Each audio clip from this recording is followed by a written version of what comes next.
Law of conservation of mass. In all physical and chemical change, the total mass of the reactant is equal to that of the product. Law of conservation of mass क्या कहता है? All physical and chemical change, कोई भी physical change हो या chemical change हो, total mass of reactant is equal to that of product. Product और reactant का जो मास है वो हमेशा क्या होगा? इक्वल होगा. This is law of conservation of mass. एक डेफिनेशन और है, matter can neither be created nor destroyed, also called law of indestructibility of matter. Matter can neither be created nor be destroyed, ना ही तो matter create होता है ना ही destroy होता है. And also called law of indestructibility of matter. तो law of conservation of mass क्या है? ये दो डेफिनेशन हमने पढ़ी. उसके बाद में when a matter undergo physical change, यदि हम फिजिकल चेंज देखें, फिजिकल चेंज में क्या होगा? आइस हम लेके चलेंगे, यदि हम उसको हीट कर दें तो वो वाटर में कन्वर्ट हो जाएगी. आइस सॉलिड स्टेट है और वाटर लिक्विड स्टेट है, तो यहाँ पे हम देख रहे हैं कि solid state converted into liquid state. तो यहाँ पर फिजिकल चेंज हुआ है, लेकिन total mass of reactant and product हमेशा इक्वल रहेगा. आइस जो हम लेके चल रहे थे पहले, जितना उसका मास था वही वाटर का मास होगा. Weight through in a physical change not change, जो वेट है फिजिकल चेंज के अंदर वो उसके अंदर कोई चेंज नहीं होगा. When matter undergo a chemical change, यदि केमिकल चेंज की बात करें, हम केमिकल चेंज में हम रिएक्शन देखेंगे. फर्स्ट प्रेसिपिटाइजेशन रिएक्शन, NaCl एक्वस है सॉल्यूशन के अंदर, AgNO3 भी एक्वस सॉल्यूशन के अंदर है. प्रोडक्ट बनेगा AgCl एंड NaNO3. तो वाइट प्रेसिपिटेट आएंगे यहाँ पे AgCl के. तो हम NaCl और AgNO3 लेके चल रहे थे, लेकिन प्रोडक्ट में हमने AgCl और NaNO3 मिला, ना तो NaCl मिला ना ही AgNO3 मिला. यहाँ पर फिजिकल चेंज नहीं है, यहाँ पे इट इज अंडर कोई केमिकल चेंज. यहाँ पर केमिकल चेंज हुआ है. पहले केमिकल हमारा NaCl और AgNO3 था, लेकिन बाद में केमिकल और हो गए AgCl और NaNO3. तो दिस टाइप्स ऑफ रिएक्शन में भी हम यदि देखें, weight of reactant and product are same. यहाँ पर भी रिएक्टेंट एंड प्रोडक्ट का जो वेट होगा वो हमेशा सेम होगा. सेम कैसे होगा? इधर भी सोडियम एक है, इधर भी सोडियम एक है, इधर भी क्लोरीन एक, इधर भी क्लोरीन एक, इधर भी Ag एक, इधर भी Ag एक, NO3 इधर भी एक, इधर भी NO3, कंप्लीट एक ही है. तो इन सभी का मास निकालेंगे दोनों साइड तो समान आएगा, एक जैसा आएगा. तो this is law of conservation of मास को फॉलो कर रही है ये रिएक्शन. इसी तरह एक रिएक्शन और है, decomposition of mercuric oxide. Mercuric oxide का यदि हम डिकम्पोजिशन कर दें, उसकी कंपोजिशन को तोड़ दें मर्क्यूरिक ऑक्साइड को, तो मर्क्यूरिक ऑक्साइड हमने सॉलिड स्टेट के अंदर लिया और हमने प्रोडक्ट में इसको कन्वर्ट कर दिया Ag, और ऑक्सीजन हमारे पास यहाँ पे बना है. तो इस रिएक्शन में हम बैलेंस करके देखेंगे, इधर भी AgO, इधर भी Ag, और यहाँ पर भी ऑक्सीजन एक था इस साइड में, तो यहाँ पर O2 है. तो एक बनाने के लिए हम इसको 2 से भाग दे देंगे.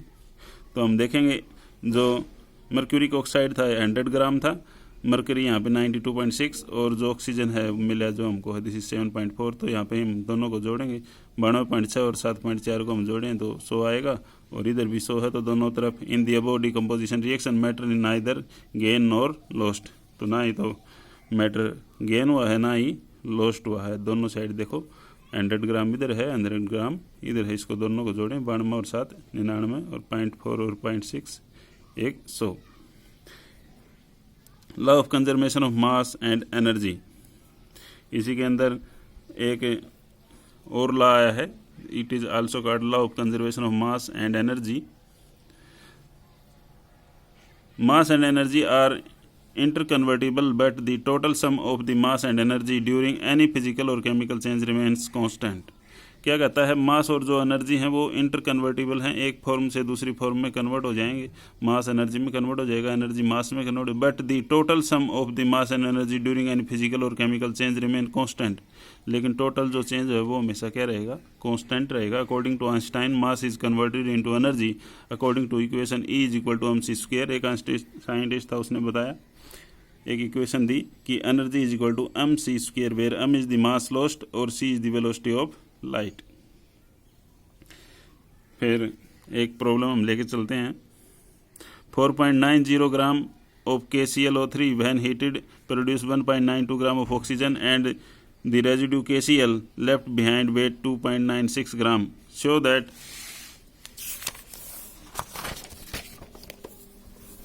these results illustrate the law of conservation of mass. तो हमने शो करना है कि ये कंजर्वेशन ऑफ मास को फॉलो करता है या नहीं।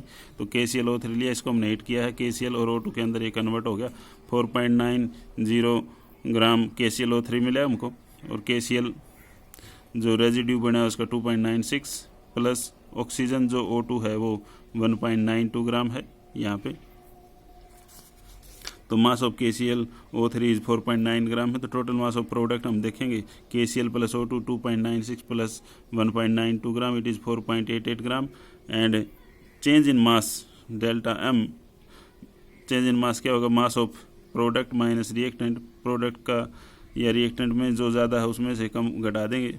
तो रिएक्टेंट का मास 4.90 है और रिएक्टेंट का मास 4.90 और प्रोडक्ट का है 4.88, घटा दिया तो चेंज इन मास 0.02 ग्राम है बाय एक्सपेरिमेंटल एरर। एक्सपेरिमेंट करते हैं तब इतना एरर आता है। It is a small hence it holds law of conservation of mass, लगभग सेम है, ये थोड़ा बहुत एक्सपेरिमेंटल एरर आ जाता है। तो हम कहेंगे प्रोडक्ट और जो रिएक्टेंट है दोनों ही साइड में मास सेम है, तो ये जो रिएक्शन है ये लॉ ऑफ कंजर्वेशन ऑफ मास को फॉलो करती है। उसके बाद में नेक्स्ट लॉ है law of constant composition or definite proportions. A chemical compound is always found to be made up of same element combined together in same fixed proportion by mass. क्या कहता है, कोई भी केमिकल कंपाउंड हो वो हमेशा पाया जाता है made of same element combined together, एक ही प्रकार के एलिमेंट से मिलकर बनता है in the same fix proportion by mass, और उनका जो मास होगा वो भी क्या होगा, फिक्स होगा बाय मास। फॉर एग्जांपल हम लें वाटर, प्योर वाटर की बात करें, obtain from what ever surface source, जो प्योर वाटर है उसको हम कहीं से भी ले लें, किसी भी सोर्स से ले लें। सोर्स मतलब वो जहाँ से मिलता है, जैसे कि कुओं से मिल गया, नदी से मिल गया, झील से मिल गया, वेल, रिवर, लेक्स और एनी कंट्री, और किसी भी देश से मिल जाए, इंडिया, रशिया, कोई भी कंट्री हो etcetera, will always made up of hydrogen and oxygen element by fixed ratio of 1:8 by mass. H2O 2:16 को हम देखेंगे तो काट के 1:8 आएगा। Similarly carbon dioxide also a fix ratio 12:32 और 3:8 बाय मास। तो क्या कहता है law of constant composition of definite proportion में कि कोई भी केमिकल कंपाउंड वो हमेशा एक ही प्रकार के एलिमेंट से मिलकर बना होता है और उनका जो मास है वो फिक्स प्रोपोर्शन में मिलेगा। तो जैसे हम कार्बन डाइऑक्साइड और वाटर की बात करते हैं, जो वाटर होता है H2O की फॉर्म में, हाइड्रोजन का मास है वो 2 ग्राम है और ऑक्सीजन का 16 ग्राम, यदि हम इनका रेशो निकालें 1:8 आएगा, और ये हमेशा मास हमेशा फिक्स रहेगा, चाहे H2O हम इंडिया का ले लें, चाहे रशिया का ले लें, चाहे वेल का ले लें, चाहे रिवर का ले लें, चाहे लेक का ले लें, कहीं से भी ले लें। Similarly carbon dioxide also fix ratio 12:32, 12 जो मास है कार्बन का है और ऑक्सीजन का, एक ऑक्सीजन का 16, 2 का 32, तो इसको हम 4 से भाग दें, 4 × 12, 4 × 8 32, 3:8 बाय मास, हमेशा इसी रेशो में मिलेगा कार्बन डाइऑक्साइड, चाहे आप कहीं से भी ले लो। इसी तरह एक हमने एक रिएक्शन देखी CaCO3, इसको हम ऐड करें तो Ca ऑक्साइड है और CO2 है कार्बन डाइऑक्साइड। हमने ये जो कैल्शियम कार्बोनेट की रिएक्शन ली, इसमें कार्बन डाइऑक्साइड बनी और कार्बन और ऑक्सीजन को मिलाया, उसमें भी कार्बन डाइऑक्साइड बनी। तो ये जो कार्बन डाइऑक्साइड है और ये जो कार्बन डाइऑक्साइड है, दोनों ही केस में कार्बन डाइऑक्साइड जो बन रही है, इनका जो रेशो होगा वो हमेशा फिक्स्ड होगा और वो 3:8 बाय मास आएगा। देख लो, कार्बन का मास होता है 12 और ऑक्सीजन का होता है O2 का 32। तो इसी तरह इसमें है, क्योंकि फार्मूला सेम है। नेक्स्ट है limitation of law of constant composition. क्या क्या लिमिटेशन है इसकी? Not applicable if element exist in different isotope which may be involve in the formation of compound. ये जो लॉ ऑफ कांस्टेंट कंपोजिशन है isotopes के केस में सेटिस्फाई नहीं होता। कार्बन डाइऑक्साइड जो होता है उसमें यदि कार्बन 12 आइसोटोप है तो उसका जो रेशो होगा कार्बन और ऑक्सीजन का वो 12:32 होगा। लेकिन यदि हम कार्बन का आइसोटोप देखें, कार्बन 14 भी होता है, तो इसका जो रेशो होगा 14:32 होगा, जो कि सेम नहीं है, जो लॉ ऑफ कांस्टेंट कंपोजिशन को फॉलो नहीं करता। द एलिमेंट में combine in same ratio but the compound form में भी डिफरेंट। सेम रेशो में हो सकते हैं एलिमेंट, लेकिन कंपाउंड भी कई बार डिफरेंट बन जाते हैं। जैसे कि हमने एक फार्मूला लिया C2H5OH एंड CH3OCH3, यहाँ पर कार्बन भी 2 हैं, इस फार्मूले में भी कार्बन 2 हैं, इसमें हाइड्रोजन 6 हैं, इसमें भी हाइड्रोजन 6 हैं, ऑक्सीजन इसमें भी 1 है, इसमें भी ऑक्सीजन 1 है, लेकिन has same molecular formula C2H6O and ratio of CHO 24 6 16 12 3 8 by mass. इसमें जो रेशियो है C2H5OH के अंदर कार्बन हाइड्रोजन ऑक्सीजन का वो 24 6 16 है, लेकिन इसमें जो रेशियो है वो 12 3 8 बाई मास है, जो कि सेम नहीं है। यहाँ पर तो अल्कोहल है इथेनॉल, और यहाँ पे कोई CH3O CH3 अलग है एसीटोन टाइप में, यहाँ पे अल्कोहल है, यहाँ पर एसीटोन टाइप में है। तो हम कहेंगे कि दोनों का ही जो मोलिकुलर फार्मूला है वो तो सेम है, लेकिन इनका जो कंपोजिशन है वो अलग अलग है। इसमें कार्बन यहाँ पे 24 हैं, हाइड्रोजन 6 हैं, और 16 क्या है यहाँ पे 16 ऑक्सीजन।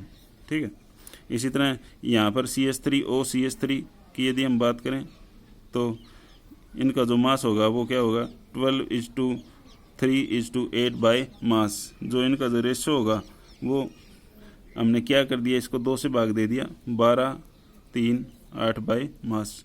तो CHO का जो रेशियो तो सेम है, लेकिन ये फार्मूला दोनों का अलग अलग बनता है।